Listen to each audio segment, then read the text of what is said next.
Welcome to Community Insight, the news that brings you above and beyond the scope. I'm Andre Hollywood Evans. You're watching the entertainment portion. Speaking of entertainment, our special guest is here to elaborate on some of the up-and-coming events, which there's so many events, I can't even keep up with them. They put the E in events. It's UEG, Mr. Greg Smith, Yvette Wilks, and, of course, my co-host, NellieMae. We come to you live straight out of Brookline. I want to welcome you all to the show. To start with you, Ms. Yvette Wilks. Tell us, how did you come up with this car show you got going on? Oh, well, we're going to have to, pass that. Mr. Greg. Yeah. Okay. Tell us more about the car show. Okay, actually, we do a car show. Well, we actually doing a car show every year. Okay. Which it's called Show Riders. The Show Riders Car Show, because I have a car club called Show Riders, which are a lot of antique cars. Okay. So I was like, come on, let's start doing this at RCC under the canopy. So we did the first one. It was really, really nice. Came out really good. Mm-hmm. So next year we did it again, and we ended up over there in Harvard Square doing a lot of stuff. We got a hip-hop festival over there. So we pitched the car show, and boom. How did you come up with the concept, and why cars? Just curious. Why? Because me, personally, I love them. I got a couple classics myself. Ooh. I have a 69 Cutlass with snakeskin and ostrich in the inside. Right. Ostrich roof. Ostrich trunk. Jay Leno don't even have that car. Right. And working, I have a Phantom conversion that I'm working on that. And I have a 70 Cutlass convertible that is almost finished. It's going to be one of the secret rides. Different. It's the color is pearl white with metal flakes in it. And the inside of the car is wineberry crocodile with white ostrich with the diamond cut. Something Interesting.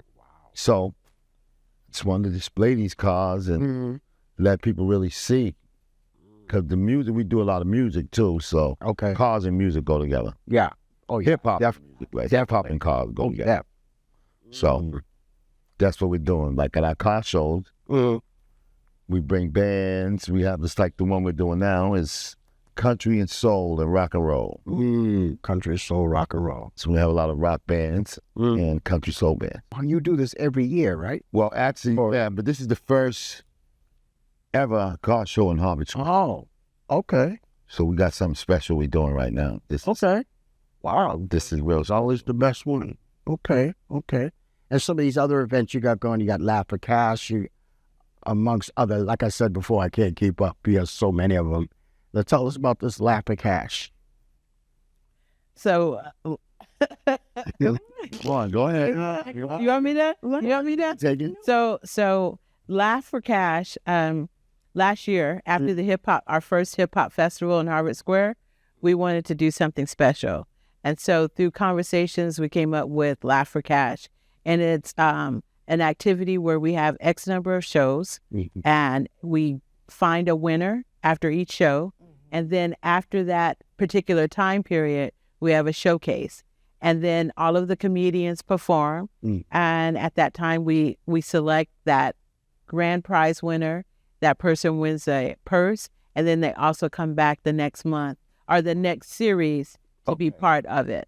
Oh. But it was definitely something to find ways for people to laugh. And I personally think that's great for the community because we don't need, it's always good to laugh. It really is. It's for everyone. And I personally think that is very good because I commend you all for doing it. So how long have you been doing it?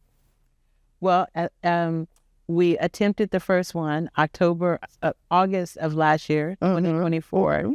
But after regrouping, we were able to kick off our first official show January of this year. Okay, and how many people are involved in this event? Behind the scenes, or in front of the behind the scenes? Well, because it's like this first phase of this, it's been primarily Greg and I who are part of the Ultimate Entertainment Group, and we have a couple other members, Kevin Stone and Frank Poindexter. We stay on Wally's. all these jazz cats. Yes, absolutely. And so then within that, there is the team that's at the comedy studio, and then also whomever is there for a video production team. And we've been fortunate enough that the comedy studio has allowed us to bring in a food vendor for our events. Nice. And that's Ancestors Catering. And so the food's been amazing: mac and cheese, fried chicken, collard greens. Sounds good. And I mean, I enjoy eating when I'm having a cocktail or beverage. Right. And so we want that to be that was an important piece of it. We want people to have a good time, partake, but also make sure you have something to eat. Okay. Yeah. Okay. And can you tell us when your next show is going to be? So our next show is going to be July 7th. Yeah. It is our Series 2, our first show. And our shows, most of them are held the first Monday of each month at the Comedy Studio in Harvard Square. We're looking to host other comedy Laugh for Cash shows at different locations. That's good. That's real. Yeah, just to kind of take it on the road. Yeah, and you exactly. So you want to expand. Exactly. And I do like that. I really do. And I commend them both for you all. And actually, we want eventually we go on TV. Absolutely. That's what we're doing. We get at the TV and streaming. Yeah. So all of that, incorporating what's happening at that moment, right? The behind the scenes, what's actually happening over on the left side and the right side. And that's some fun content. Nice. Now, you have a Father's Day special you're coming up with. We do. Yes.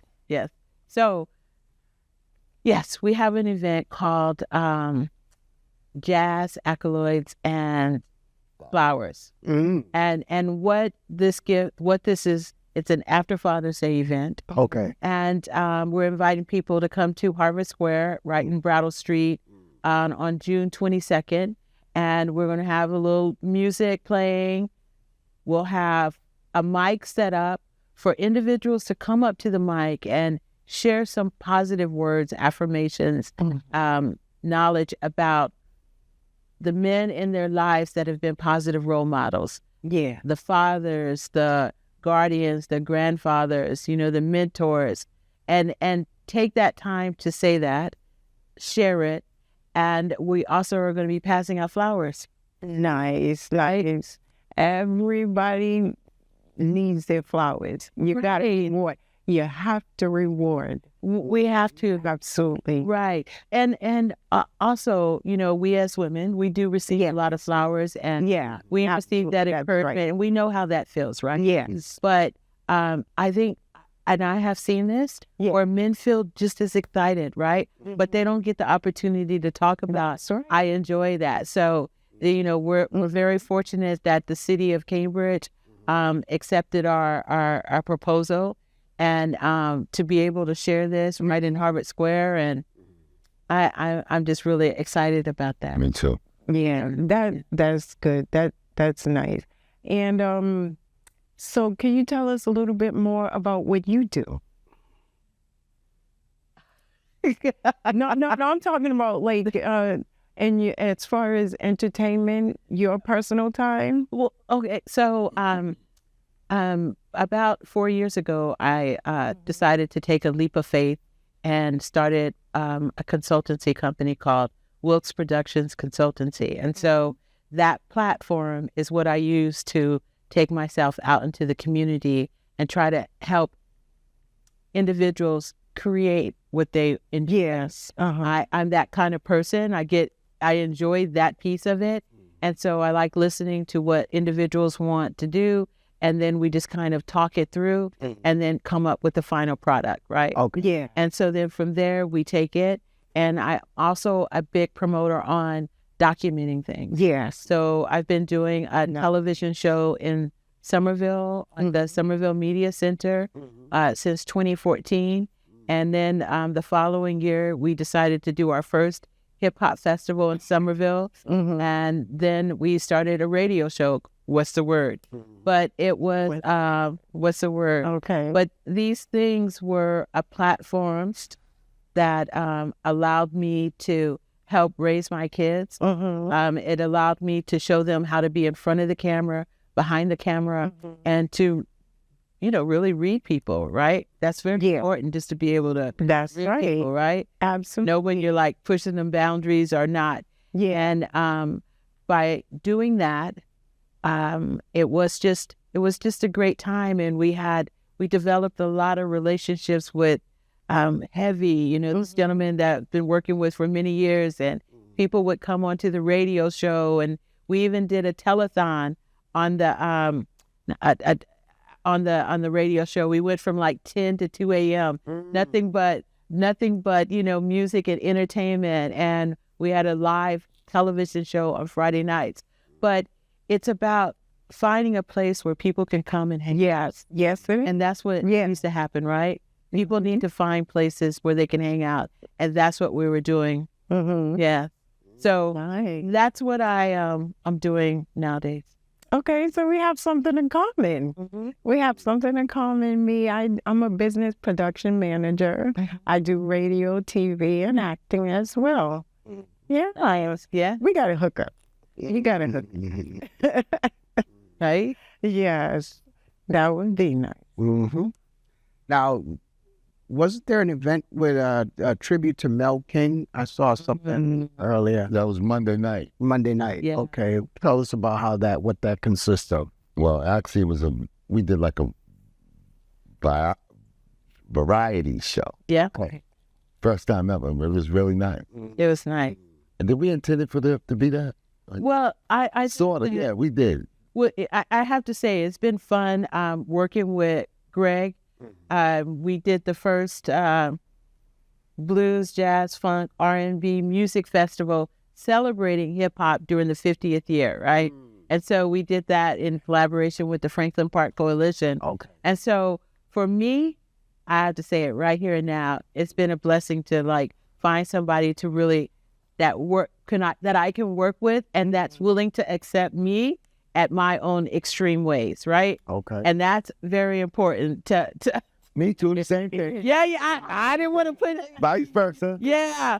And Vice so, versa, because I think we're a serious team, though. yes, We're we are. Team, Josh. I can see that. Yeah. We put in work. Yeah, we do. Good. And it's been awesome. And for a moment, I was ready to step out of this. I was ready to step out and move back to Ohio with my family.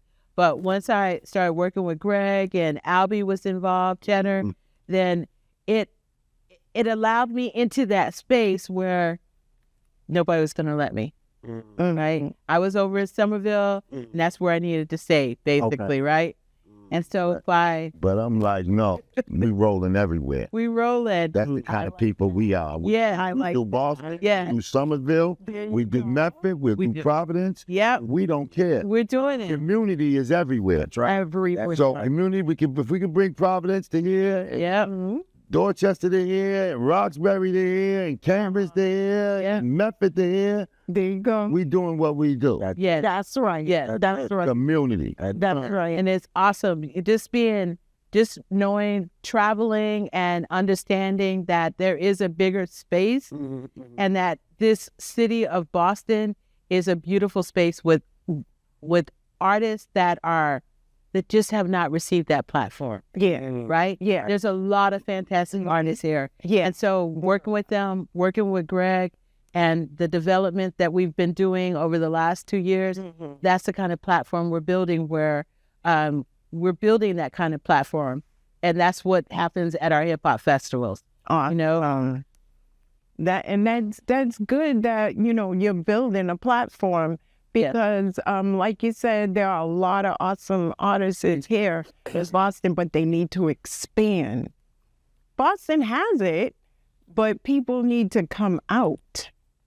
Well, I think there needs to be, I have to say in the last 2 or 3 years, there have been a lot of development as far as where artists can perform in the Boston area. Yeah. There's been a lot of things going on, right?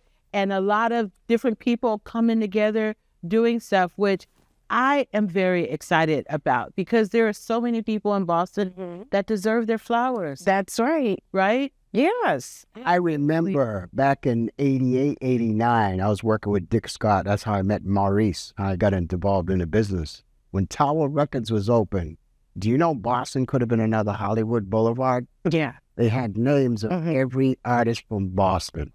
New Kids on the Block, Yes. Bobby Brown, Steven Tyler from Aerosmith, Rick Ocasek from The Cars, Walter Becker and Donald Fagen from Steely Dan. They all had their names from the corner of Mass and Newbury Street. I videoed. Really?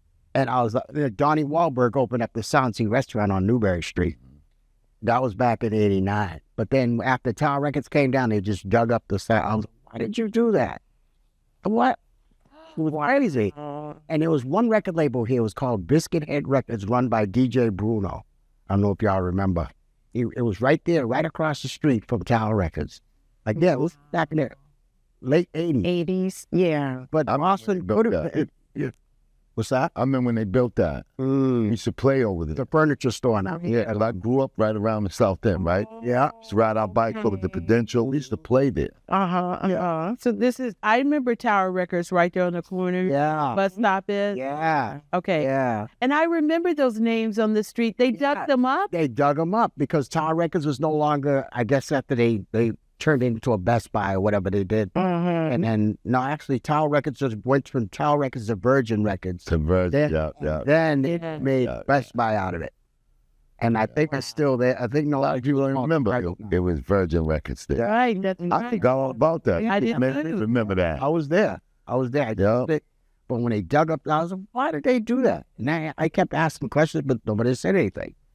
I don't know why they did that, but Boston could have been another Hollywood. We're like number 6 on the roster for as far as entertainment, because LA is number 1, New York is number 2. But we're like number 6, but we could have been up there. But what kind of entertainment, though? Well, music. There were record labels here. Artists couldn't really. There was a lot of talent here, like Yvette was saying. Yeah. It's very amazing here as far as we have. What we could have had, but it was all music. Most artists, like, they go to Berkeley. Yeah. All the musicians came out of Berkeley. There were so many of them played guitar, they played drums, sang, but unfortunately there was no venues for them to actually perform at. That's right. So you sign a record deal, everybody had to go to New York, like Gangstar. He had to go to New York.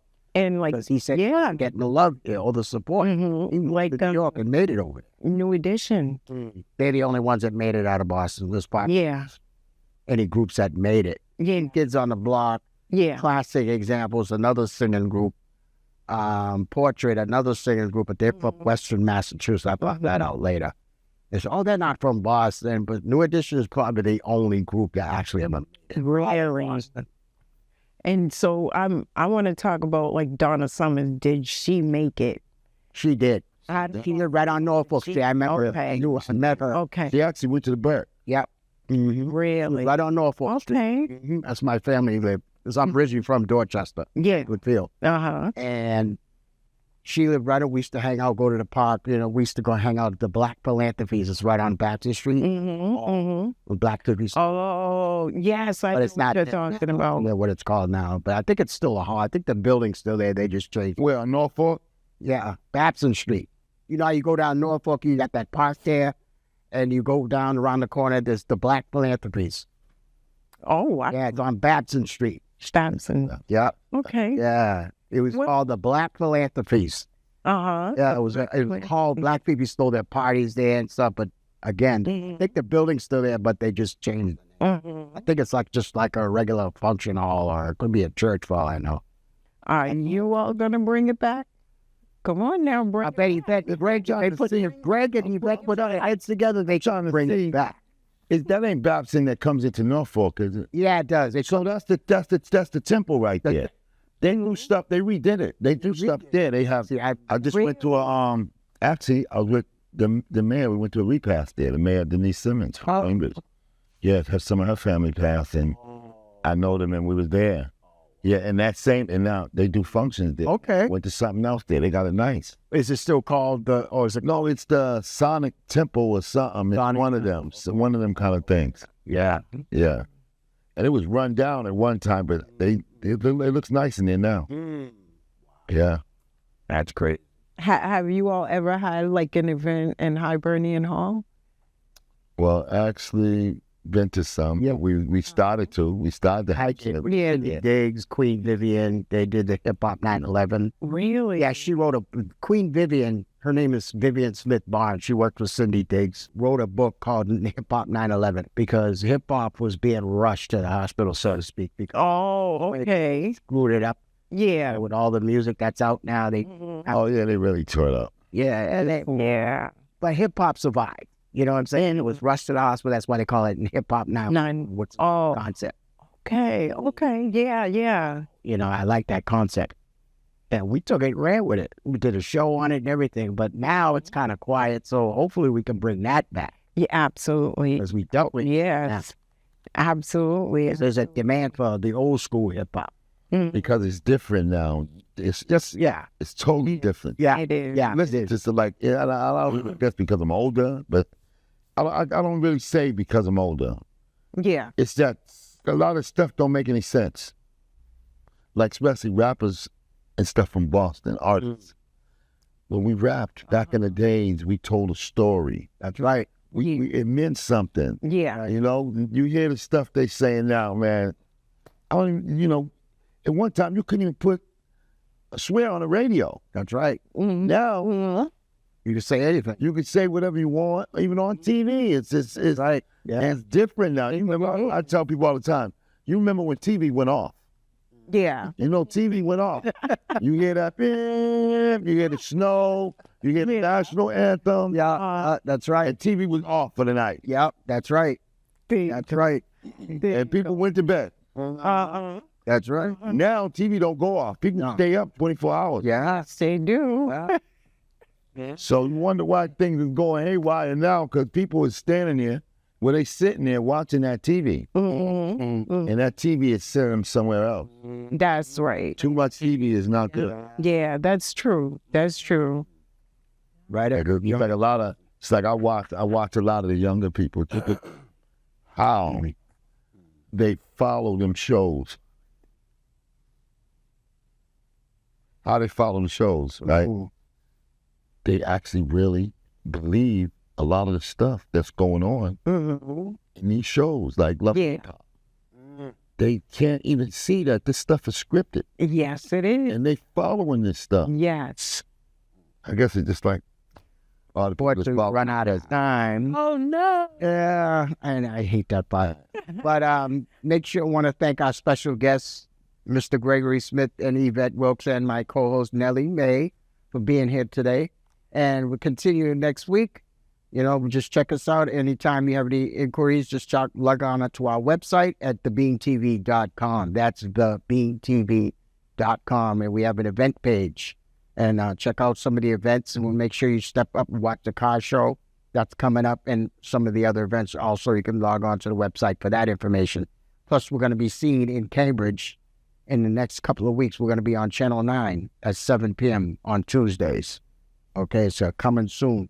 So we'll see you again next week. And our special guest next week is Mr. Wyatt Jackson, Aaron Casey, and Miss Renee Soroyas from I2Y. So stay tuned for watching Community Insight. In other news that brings you above and beyond the scope, I'm Andre Hollywood Evans. We'll see you again next week. Thank you.